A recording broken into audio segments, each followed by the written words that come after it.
Ça va dans 1 Corinthiens 7, verset 25. Alors, si vous voulez tourner. Et alors, on va lire je vais vous lire une couple de références. Ensuite, on va avoir un mot de prière, puis on décolle. OK? Alors, ça, vous êtes dans 1 Corinthiens, à partir du verset 25, il faut attendre. Et là, nous avons Gérald qui passe les feuilles. Si tu peux aller avec ceux et celles qui sont en bas. Ce matin, nous allons regarder sur le mariage et le célibat, les non-mariés. Et la Bible en parle. Et puis, il est bon d'éclaircir cela. J'avais commencé à travailler aussi sur les fréquentations dans l'Ancien Testament. Je ne le ferai pas maintenant, mais disons à travers Dieu voulant, là, si la chose est possible. C'est assez intéressant. Psaume 39. Psaume 39. Merci. Merci. Le psaume 39, le verset 6. Voici ce que nous lisons. C'est à propos du temps, hein? Le temps, la vie, la brièveté de la vie. Et vous allez voir que tout à l'heure, ça fait vraiment quelque chose. Alors, psaume 39, le verset 6. Voici, tu as donné à mes jours la longueur de la main. Pas long, ça. La longueur de la main. Verset 6. Et ma vie est comme un rien devant toi. Un rien devant toi. Oui, tout homme debout n'est qu'un souffle. Un souffle. C'est pas long, ça. Ça, c'est vraiment pas long. Et nous avons dans Ésaïe 40, alors ceux qui veulent tourner, mais je vous le donne, là. Ésaïe 40, le verset 6 à 8, la brièveté de la vie. Ésaïe 40, le verset 6 à 8. Je l'ai pour vous ici. Voilà, OK, 6 à 8. Une voix dit « Crie », et il répond « Que crierai-je » Ésaïe 40, verset 6 à 8. Toute chair est comme l'herbe, et tout son éclat comme la fleur des champs. L'herbe sèche, la fleur tombe, quand le vent de l'Éternel souffle dessus. Souffle de vie, hein? Il souffle dessus pour la mort. Souffle dessus. Certainement, le peuple est comme l'herbe. L'herbe sèche, sa fleur tombe, mais la parole de notre Dieu subsiste éternellement. Éternellement. Avec cela, je vous invite à tourner dans 1 Corinthiens 7 à partir du verset 25. 1 Corinthiens 7, 25, et c'est le texte que nous allons voir, verset par verset, pratiquement mot à mot. Tout un passage, 29 à 31, c'est quelque chose. Vous allez voir. Vous allez voir. On va avec un mot de prière, si vous voulez bien, et puis ensuite on va aller à l'exposé de ta bonne parole. Alors on courbe la tête, on ferme nos yeux, on ouvre notre cœur, et vraiment, bien-aimé, tendre sauveur d'amour et de grâce. Dans le cantique, nous avons chanté Barabbas ou Jésus. Si le peuple avait refusé, changé d'idée, si le peuple avait choisi Jésus, que serait-il arrivé de nous? Nous avons peur d'y penser et d'y réfléchir. On ne serait pas ici ensemble, dans la famille de Dieu. Vraiment, dans ton plan et dans ta grâce. Acte chapitre 2 nous le dit très bien, dans sa préscience, Dieu a vu à ce qu'il le choisisse. Tout était parfait dans le plan de Dieu. Que ta grâce, ton amour, ta lumière soient déversés sur nous, cette assemblée, les autres groupes évangéliques de près et de loin. Accompagne et dirige, te prions pour les enfants de Gilbert à ce moment ici, prions pour Mme Guignard, que nous avons aimé, nous aimons, nous avons connu.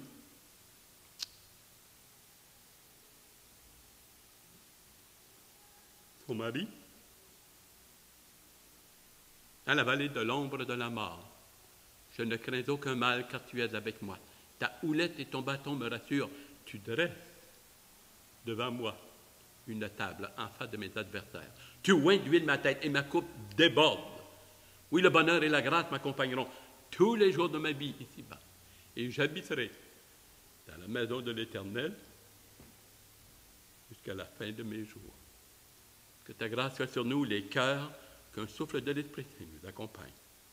Amen. Amen.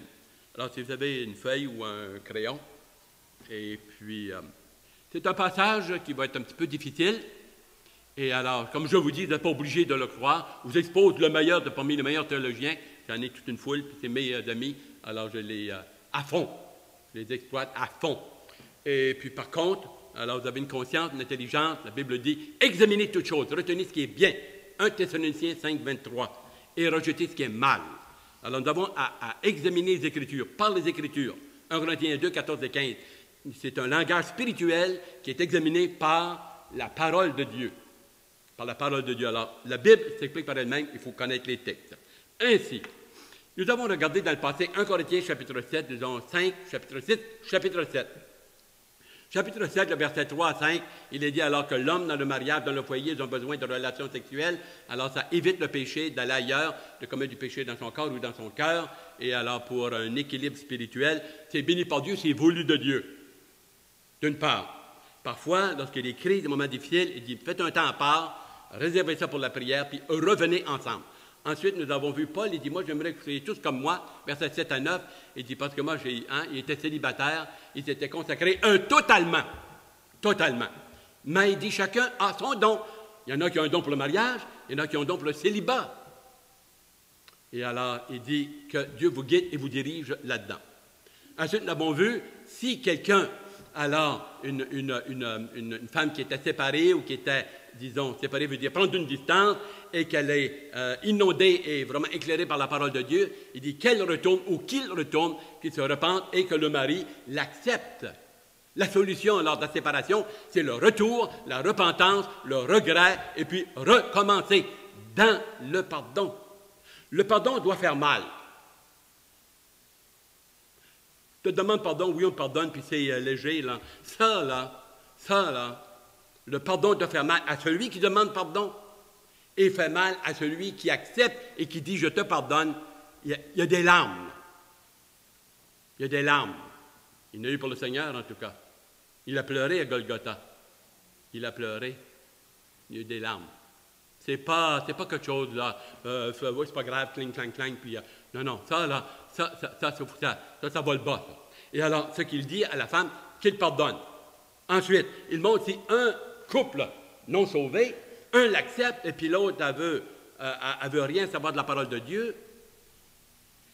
Eh bien, il dit alors, qu'elle s'en aille ou qu'il s'en aille, s'il ne veut absolument rien savoir, il dit, dans ce cas-là, là, ce que Dieu veut, c'est la paix dans un foyer. La paix.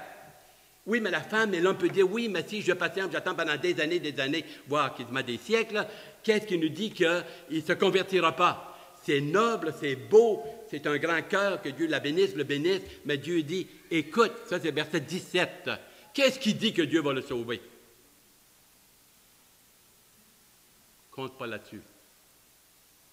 Qu'est-ce qui dit que Dieu va le sauver? Il y a un choix, Nous avons vu qu'il y avait deux clauses. Alors, dans Matthieu chapitre 5, versets 28 à 32, nous avons vu dans Matthieu 19, le verset 10 à 12, par exemple, même le verset 9 à 12, des exceptions. L'adultère, ça c'est automatique, ou bien le pardon. Ce n'est pas officiel, ne doit pas obliger. S'il y a regret et que l'homme vient, alors il ou elle peut lui pardonner. Mais ça va être tough, mais il y a cette clause, cette possibilité pour le divorce. Et également, si l'inconverti, alors que le conjoint se convertit, et puis il ne veut rien savoir. Le petit danger, comme vous avez mentionné, si l'homme et la femme, l'un des deux fait une dizaine d'années qu'il était marié, puis il commence à avoir jusqu'ici une belle occasion de presser le citron, puis bye bye love, la tentation est grande. Non. Vis ta vie chrétienne, ne provoque pas, ne sois pas insultant, essaie de le gagner au Seigneur dans la prière avec ton attitude. 1 Pierre chapitre 3, le verset 2 et 3 le dit, même sans parole, s'il est dur de caractère. Mais Dieu, à un moment donné, lui décide de se lancer dans le péché, de te tromper, puis toi, puis ton Christ, puis la bonne parole, et je ne veux plus rien savoir, c'est toi ou moi. À ce moment-là, s'il ne veut rien savoir, dire, écoute, mon chéri, la porte est ouverte, tu la fermeras en sortant. La question a été posée, est-ce que c'est les deux seules raisons? Puis quand on regarde, il peut y avoir d'autres raisons. Ces deux seules raisons, si on peut dire légales ou bibliques, un, Seigneur a porté, deux, l'apôtre Paul a porté. Pourquoi ils n'ont pas élargi? Il y a plusieurs raisons. Dans l'Ancien Testament, on a dans l'Ancien Testament le viol, l'inceste, l'adultère, la zoophilie, si quelqu'un veut tuer un autre, si quelqu'un essaie de... C'est des raisons. Il a brisé son contrat, son engagement avec Dieu et avec les hommes. Il a promis de l'aimer, de la chérir, de la protéger, de l'encourager, de la soutenir dans la santé comme dans la maladie, dans la richesse comme dans la pauvreté, et renonçant à tout autre. Voilà. Le mariage, c'est là qu'il se passe. Et renonçant à tout autre. Vous savez, là, un père de famille qui viole ses enfants, là, dehors, puis ça presse. Il l'a brisé. C'est un infidèle, c'est un impur. C'est terrible. I mean, terrible. Est-ce que Dieu demande à une femme de vivre avec un type comme ça? Jamais. Jamais. Alors, il y a plusieurs raisons. Vous allez dire, on ne le voit pas dans la Bible. Dans l'Ancien Testament, écoute, si Dieu t'a les répéter dans le Nouveau Testament, c'est un catalogue épais comme ça qu'on aurait. En plus, il y a la loi, Romains 13, versets 1 à 5. Alors, la loi dans l'ensemble, surtout dans le Québec, est quand même pas mal. Peut-être qu'elle est mal appliquée. Elle est lourde, c'est des inconvertis, il y a toutes sortes de hein? Mais quand même, la loi, c'est quand même pas si faux que ça. La Bible dit qu'il faut aussi obéir à la loi du pays. Bon. Ensuite, là, nous sommes rendus ici. Pour ce qui est des vierges, je n'ai point d'ordre du Seigneur. Ça ne veut pas dire qu'il n'est pas inspiré et qu'il est moins inférieur. Il a dit dans Corinthiens 15, il dit, Dieu dans sa grâce m'a choisi comme apôtre et il dit, je ne suis pas le moindre des apôtres et je suis ce que je suis par la grâce de Dieu. Le verset 5 et 6. 1 Corinthiens 15, verset 5 et 6. Alors, il n'est pas en train de dire, moi je suis juste un ticoun et puis les autres apôtres, d'autres, alléluia, ils sont... Non, il est en train de montrer que c'est un sujet que le Seigneur n'a pas traité tel quel, mais par inspiration du Saint-Esprit. Alors, il nous apporte une lumière, vraiment, une parole venant d'en haut, venant du Saint-Esprit. Un apôtre de Dieu. Seigneur, je donne un avis comme ayant reçu du Seigneur miséricorde pour être fidèle. Vous avez le plan ici, 25 à 27, ça dit la pression du système de ce monde dans lequel nous sommes. Deuxièmement, vous avez 28, les problèmes de la chair dans le corps, les 5 sens et les tentations. Et nous avons 29 à 31, ça c'est le passage. Le passage de ce monde. Et 32 à 33, les préoccupations, gens mariés et célibataires. Gens mariés et célibataires. Donc, nous sommes à 25 à 27, l'urgence. 26, voici ce que j'estime bon à cause des temps difficiles. Un message d'amour. Paul avait un cœur d'amour pour ceux que les églises qui avaient fondées, les chrétiens, ceux qui étaient nés de nouveau. Un message d'amour et Dieu à cœur, vraiment attristé, parce qu'on est dans des temps difficiles qui s'approchent. Paul parlait de cela, des temps difficiles. Eh bien, des temps difficiles, he was right on. Il était vraiment sur le bouton. Vraiment. Moins de 10 ans après, Néron a déclenché, mon ami, une purge parmi les chrétiens d'une manière terrible. Il les faisait souffrir, il les faisait habiller en habits de peau et il les faisait dévorer par les lions. Ou bien, il les imbibait d'huile, genre de bitume, et puis il les faisait brûler. Ou bien, et ça c'est dans les annales, il prenait un chrétien, il est percé avec des grandes pôles en terre, et puis il les faisait rôtir. Pendant ce temps-là, c'était dans son jardin, il éclairait son jardin durant la nuit, il se promenait en cheval, il pactait bien dur, en blasphémant, en criant, en chantant, il faisait le tour pendant que les chrétiens flambaient et routissaient. Alors, quand Paul a dit, il y a des temps difficiles qui s'en viennent, là. Le temple de Jérusalem, là, avec Titus, là, le premier chrétien évangélique, le martyr de Corinthe, c'est Éraste. Nous voyons cela dans Romains, chapitre 16, verset 23, le premier martyr corinthien. Et il dit que les temps difficiles, ça s'en vient, regardez bien, dans ce passage. Maintenant, approche. Il est bon à un homme d'être ainsi. Il est bon à un homme d'être ainsi. OK. Es-tu lié à une femme? Es-tu marié? Stick to it. Reste avec.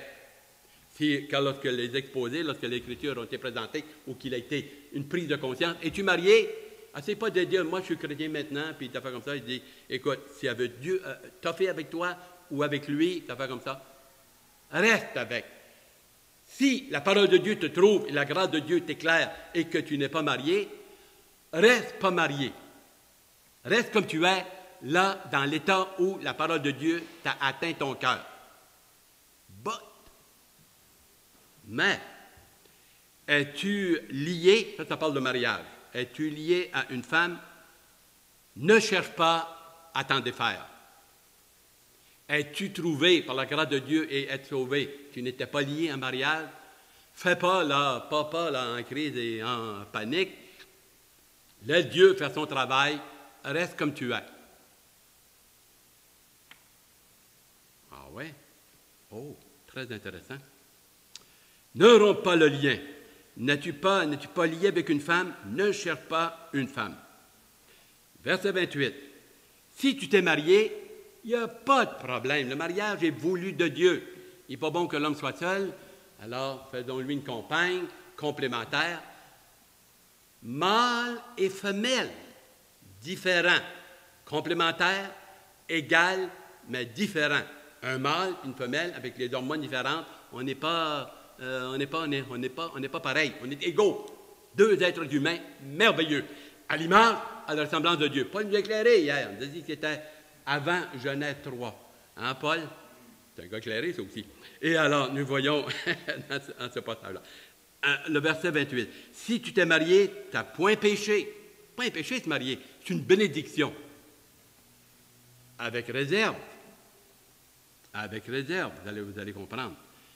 Si la Vierge n'est pas mariée, elle n'a point péché. Ce n'est pas un péché de ne pas être mariée. Vierge ou pas mariée, c'est synonyme. Ce n'est pas un péché d'être vierge.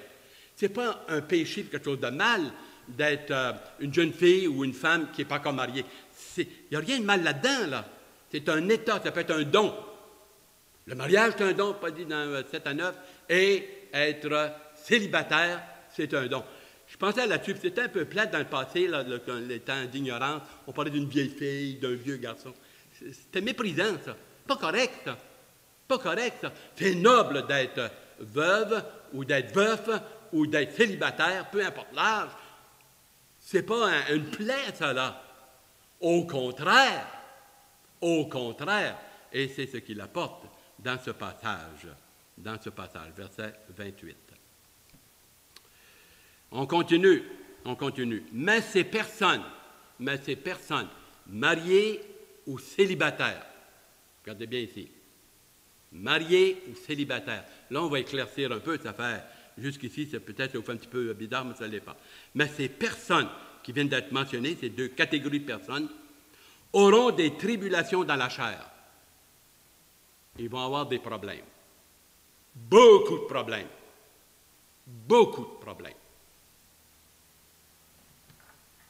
Bad news for a good girl. Bad news. Et pourtant, c'est voulu de Dieu. Le mariage, ici-bas, comme le célibat et notre situation, c'est temporaire. C'est temporaire. Matthieu 22, le verset 30 dit qu'au retour du Seigneur, il n'y aura plus de mariage pour nous. On va être comme les anges au ciel. Plus de mariage, il n'y aura pas de fréquentation, pas d'enfants, pas de relations sexuelles. Ça, c'est ici-bas, c'est terre à terre, c'est charnel. C'est là. Pas moi qui a choisi ça, ni vous non plus. Et alors, on s'arrange avec ça, et il y a un beau côté avec le mariage. On n'est pas contre ça, ni l'apôtre Paul, ni le Seigneur. Mais la réalité, c'est ça. La réalité, c'est ça. Beaucoup de difficultés dans le mariage. Deux personnes pécheresses, égoïstes, égocentriques, toutes sortes d'affaires avec notre nature pécheresse, centrée sur soi-même, on veut nos problèmes, nos difficultés, différents contextes, différentes cultures, différentes affaires. Tu les prends, puis tu les mets ensemble, tu dis maintenant, soyez heureux, ayez beaucoup d'enfants, ayez beaucoup de bonheur, la vie est belle. Alléluia! Pas nécessairement. Ça nous fait, des fois, un peu rire, mais c'est pas méchamment. Écoute, on a un grand cœur. Ça fait des fois, je sais pas, quelques semaines, quelques mois, puis on dit, hein, ça fait déjà 3 mois ou 6 mois que tu es marié, hein? Ah, puis on est tout fait, tout flambe. Pendant 3 ans, là, une couple d'années, là, on est dans les vapes. Là, c'est les vapes, là, c'est le gros kit, mais on n'est pas sur la terre, hein? Et c'est voulu de Dieu. Pensez-y. Il faut qu'un homme et une femme soient dans les vapes. Il faut vraiment être parti. S'engager pour le reste de notre vie, s'embarquer avec des dettes, avec des maisons, toutes sortes d'affaires. Puis le reste de notre vie, elle va changer, il va vieillir, il va plisser, il va tatiner, il va s'amener cling-clang. Pour le reste de ma vie, avec ça, avec lui, avec elle. Vous savez qu'est-ce que les apôtres ont dit quand le Seigneur a parlé que le mariage était pour jusqu'à ce que la mort nous y sépare, nous y sépare? Les apôtres ont dit, hey, ça c'est dans Matthieu 19, 12. Hein? Matthieu 10 et 11. Hein? S'il en est comme ça pour l'homme, c'est pas intéressant de se marier? L'autre avait des petites idées. Il voulait avoir plusieurs femmes. Le Seigneur dit, écoutez, vous n'avez rien compris. Vous n'avez rien compris. Il y en a, vous savez, dit qu'ils se rendent eunuques par la main de l'homme. Il y en a qui le sont comme ça de naissance. Puis il y en a d'autres qui, volontairement, pour se consacrer le plus possible à l'œuvre de Dieu, volontairement acceptent alors de rester vierge, de rester, disons, dans cet état, et puis de ne pas considérer le mariage ou une femme pour se consacrer à 100% ou le plus possible à l'œuvre du Seigneur. Mais il dit, c'est pas tout le monde qui comprend ça. Que celui qui a des oreilles pour comprendre, comprenne. Matthieu 19, le verset 10 à 12, ceux qui prennent des notes. Alors, nous regardons ici dans ce passage. Et je voudrais vous les épargner. Alors, il y a les querelles, les contradictions, le moi, c'est deux moi, mon ami égoïste, une nature pécheresse, met ensemble et dit maintenant soyez heureux pour le reste de votre vie. Bien, si on rentre avec cette idée-là, comme quelqu'un avait dit, on voit dans l'autre des choses qui ne sont pas là.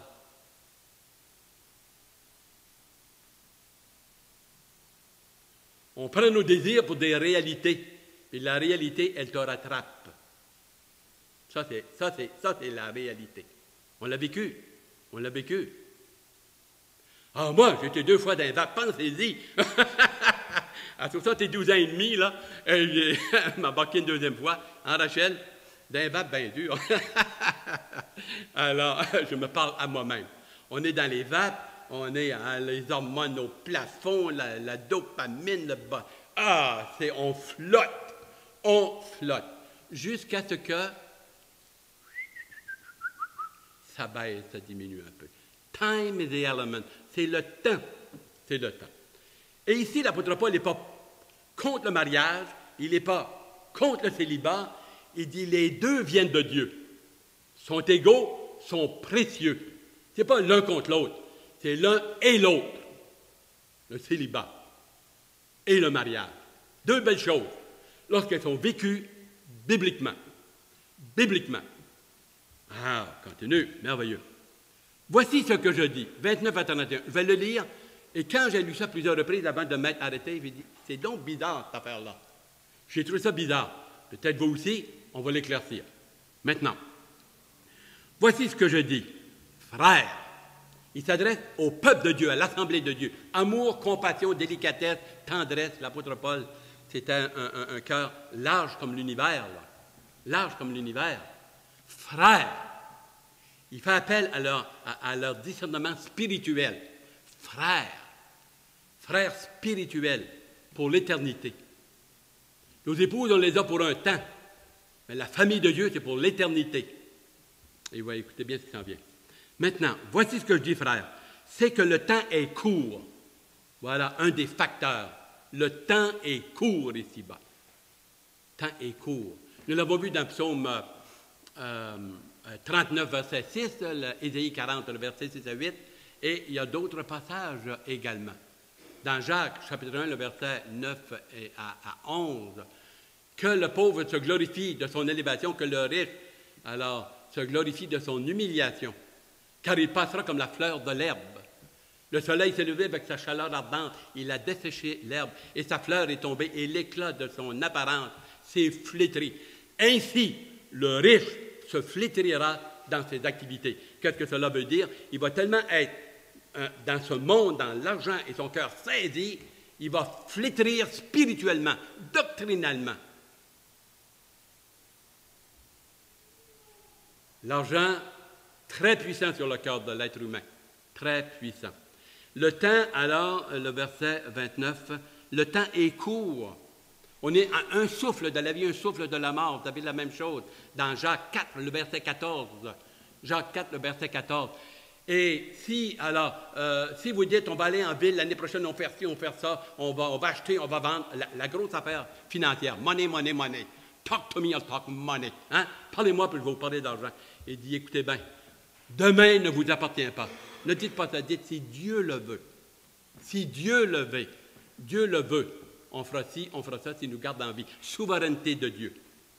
Je regarde la télévision, ça me surprend toujours, moi je le complète en moi. Je ne sais pas si vous le faites, mais ce passage-là me vient très, très souvent. L'annonceur, il est au mois de juin, il dit, c'est ma dernière émission, on va vous revoir au mois de septembre. Et moi, je dis, Dieu le veut si il le veut.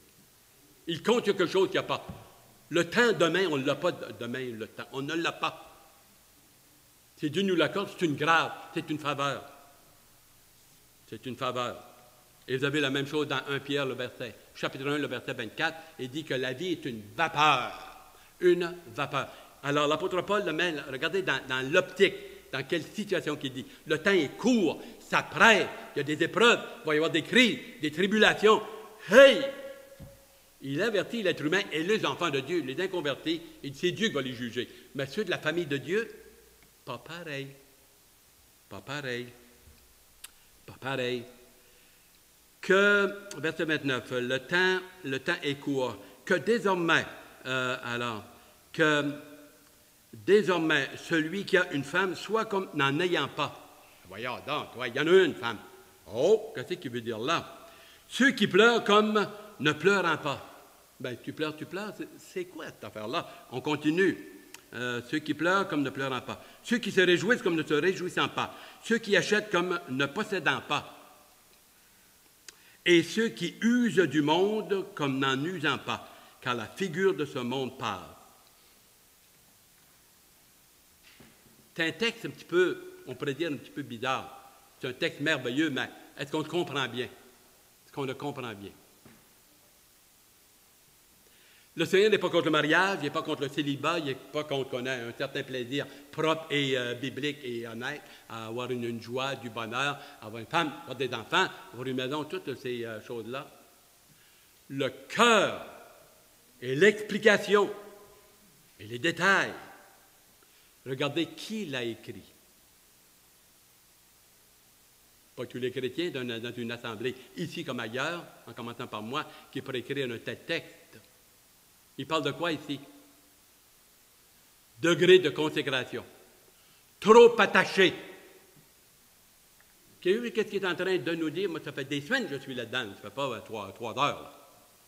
C'est qu'on est dans un monde, on ne connaît que cela pendant X temps, on se convertit, on est pogné jusqu'aux yeux avec notre vieille nature. Dans Romains 8:10, il dit, nous sommes morts à ces choses. C'est une nouvelle vie qui est commencée. Si quelqu'un est en Christ, c'est une nouvelle créature. Choses anciennes de passé, voici toutes choses sont devenues nouvelles. Une nouvelle création. Nouvelle création. Et l'apôtre Paul, pour lui, s'est consacré dans sa totalité. Et les apôtres avaient des femmes. 1 Corinthiens 9, chapitre 9, verset 5, il dit, est-ce que moi, je n'aurais pas le droit d'avoir une femme comme les autres apôtres, comme Pierre, qui sont sur le champ missionnaire, avec leurs femmes? 1 Corinthiens 9, 5. L'apôtre Paul compte dans 2 Corinthiens, chapitre 11, versets 22 à 33, tous les souffrances, ils l'ont flagellé, ils ont voulu, mon ami, le lapider, ils l'ont jeté comme mort, ils l'ont fouetté, ils l'ont mis dans un cachot, la grosse affaire. Quand il dit ça, là, regardez qui l'a écrit et par quoi qu'il a passé et quel a été son degré de consécration. Le mot-clé, trop attaché à ce bas monde. À ce monde qui est déjà pour Dieu, c'est déjà en arrière. C'est de la frime, c'est de la nature pécheresse. On a mieux que ça. On a mieux que ça. Trop attaché. Trop attaché. Il y a dans Éphésiens 4, 24, là, disons, je ne l'ai pas sur votre feuille, mais je vais vous lire quelque chose.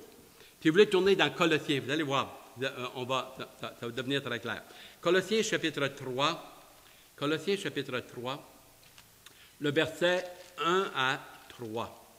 Colossiens 3, 1 à 3. Et j'ai apporté une autre version. C'est très rare que je le fasse, mais disons, je fais un petit spécial pour vous autres. Un petit spécial avec votre permission. 1 Corinthiens chapitre 3. Et ça dit, si donc vous êtes ressuscité avec Christ spirituellement, Éphésiens chapitre 2, le verset 2 dit, verset 4 et 5, on est déjà assis dans la présence de Dieu en autant que Dieu est concerné. Cherchez les choses d'en haut. Attachez-vous. Si je suis trop attaché à mes enfants, à ma femme, à mon mari, à ma maison, à mes bébelles, à mes gugus, à mes plaisirs, à mon chalet, à ma pêche, à mon vélo, tout ce que Dieu voudrait, et tout ce que vous voudrez, si je suis trop attaché et embarqué là-dedans, bien, il y a quelqu'un, mon ami, qui ne sera pas fort dans mon cœur, et ça va être Dieu. Trop attaché à un monde, ne pourra pas être attaché à Dieu en même temps.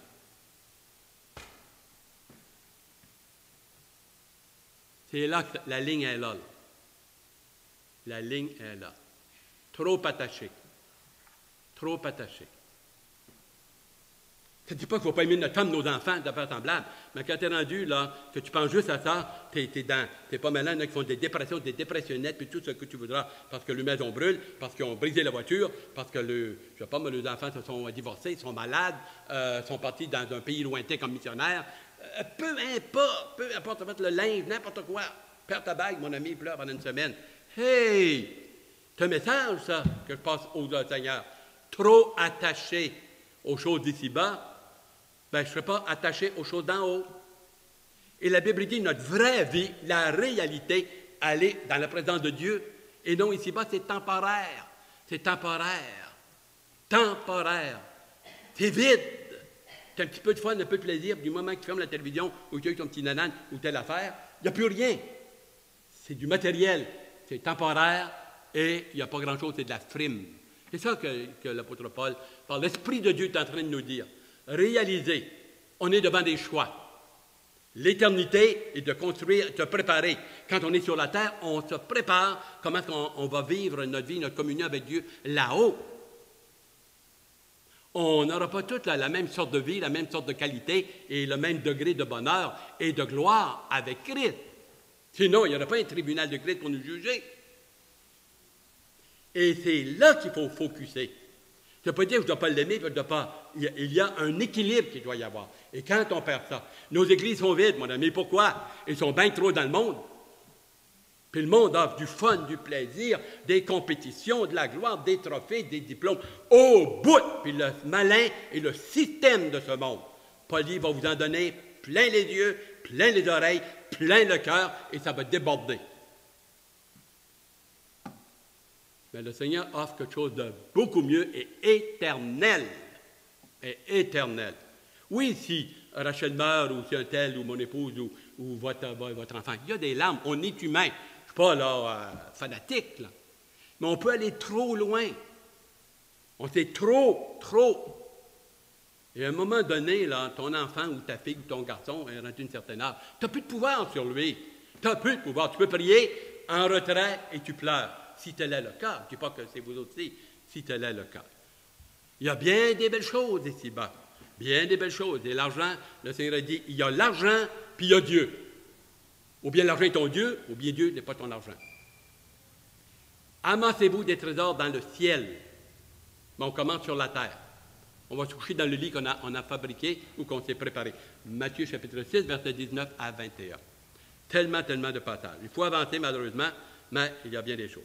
Dans Romains 13, 14, « Revêtez-vous de Christ et ne donnez pas libre cours à vos passions, mais revêtez-vous de Christ et de la doctrine. » C'est la doctrine qui va vous aider par le Saint-Esprit, qui va vous aider à avoir la bonne optique.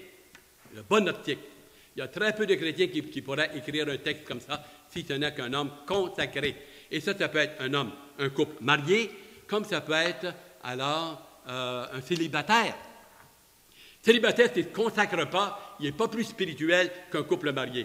Un couple marié qui ne se consacre pas à Dieu, il n'est pas plus spirituel ou il n'est pas plus charnel alors que le célibataire. Ce sont deux beaux dons. Deux beaux dons. Et si un jour, celui qui est dans le célibataire et Dieu il apporte une femme ou un époux sur son chemin et qu'il la marie, l'apôtre et la parole de Dieu, il n'y a pas de péché, il n'y a pas de problème, qu'il aille ou qu'elle aille de l'avant, que vous mariez, c'est merveilleux. Et si vous êtes mariés, endurez-vous, priez l'un pour l'autre et édifiez-vous pour vous élever et vraiment là, avoir une vie équilibrée dans votre vie spirituelle. Vous encouragez à servir le Seigneur. À servir le Seigneur. Combien est-ce que vous avez entendu, vous aussi? Moi, je vais à l'église quand ça me tente. Des fois, j'y viens, des fois, je n'y vais pas, ça me dit pas. Les réunions, c'est pas grave, tout ça. Notre vraie famille est ici. La communion fraternelle, le mercredi soir. La communion fraternelle est avec les hommes, le déjeuner des hommes, le déjeuner de l'espoir. Il est à Patmos, c'est là qu'est notre famille. Et 2 Timothée 3, 12, il faudra terminer ici, là. Hein? Oui. 2 Timothée 3, 12, parce que vous écoutez. Il dit ceci, celui qui veut vivre pieusement, bibliquement, sera persécuté. Oh, on n'est pas des fanatiques, là, puis commencer à vouloir se martyrer puis se poiter, là. On n'est pas dans le code de Vinci, là. Mais si tu veux prendre position pour la parole de Dieu, tu vas témoigner à ta famille et ils vont te rejeter. Si tu es avec ton mari et tu n'es pas en communion avec le Seigneur, tu es pas mal, tu es ensemble, mais la communion, là, elle n'est pas là. Et il va te critiquer, il va te chialer, il va t'empêcher. Vous pouvez être certain de cela. Il faut que les deux soient dans la parole de Dieu, les deux consacrés, les deux avec Christ, et dire, nous autres, on est en train de préparer notre éternité. Dieu nous a pardonné, accès, et dit, à partir de maintenant, ce que vous allez semer, vous allez le récolter en haut, en haut, en haut. Bien, le temps avance, nous sommes dans le temps. On n'est pas sur l'éternité, je ne veux pas vous épuiser. Et puis, on va clôturer ici juste avec le dernier petit mot, et puis je vous laisse avec un temps de prière. Chapitre 7, regardez bien. Or, je voudrais que vous soyez sans inquiétude. Celui qui n'est pas marié s'inquiète des choses du Seigneur, des moyens de plaire au Seigneur. 1 Timothée 5,5, la veuve, il dit les veuves, puis il y en avait une en particulier, il dit elle prie jour et nuit, elle sert au temple, et Dieu pourvoit à ses besoins. Et vraiment, un célibataire peut servir Dieu d'une manière extraordinaire, avec moins de problèmes, moins de défis, moins de factures à payer, moins de dettes, un paquet de choses. Il n'y aura pas d'enfants, le mariage apporte des joies, mais le célibat apporte aussi des joies et des belles possibilités. C'est les deux, il ne faut pas mépriser l'un ou l'autre. Il ne faut pas mépriser. Ensuite, ici, celui qui est marié s'inquiète des choses du monde. Oh, brother. Puis, hein, on a dit ceci, plus que les factures sont épaisses, plus que l'amour est mince. Et quand tu es marié, puis tu embarques avec toutes sortes de factures et toutes sortes de choses, il y en arrive-t-il des factures? Tu vas chercher le courrier, il y en a une pile, mon ami, des factures. Hein? Alors, celui qui est marié, il s'inquiète. Hein? Il s'inquiète. Les choses du monde, des moyens de plaire à sa femme. Et si elle est exigeante, on va te dire une affaire, si elle est exigeante, écoutez bien dans Parole vivante, et ça va être ma dernière lecture. Je ne m'en sers pas souvent, mais c'est quand même, écoutez bien. Du moment donc, dans la communion avec Christ, vous êtes ressuscités à une vie nouvelle.